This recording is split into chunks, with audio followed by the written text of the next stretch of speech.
Some years ago, there was a very popular song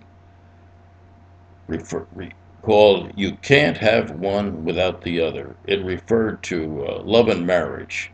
Love and marriage go together like a horse and carriage. You can't have one without the other. Well, that was many years ago, some decades ago, as a matter of fact.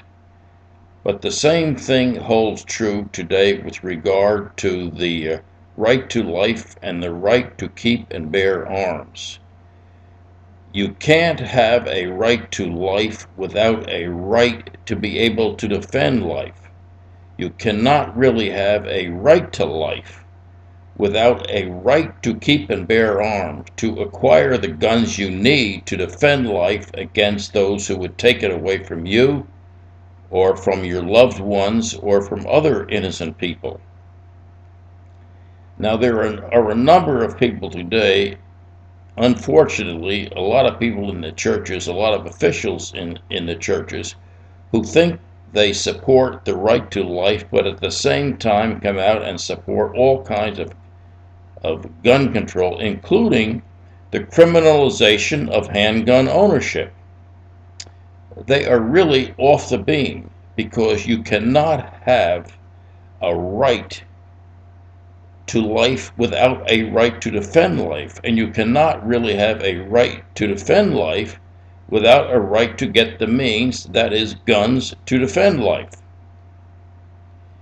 The statistics bear this out, this philosophic truth out. It's obvious to anybody who really thinks about it. You cannot have a right to life without a right to defend life.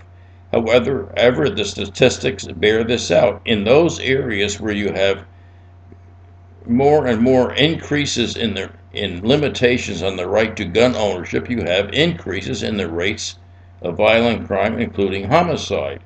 And in those places where you have an increase in the availability of firearms and the ability of law-abiding people to be able to carry firearms to protect themselves, guess what? You have a decrease in violent crime, especially and including in the rates of murder.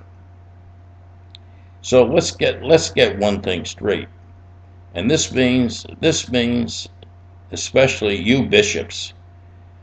You've got to really understand that you cannot have a right to life without a right to defend life.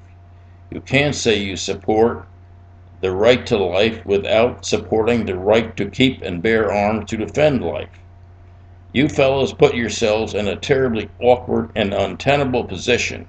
You undermine your authority when you say you believe in the right to life but want to criminalize the very means people have to have in order to be able to defend life.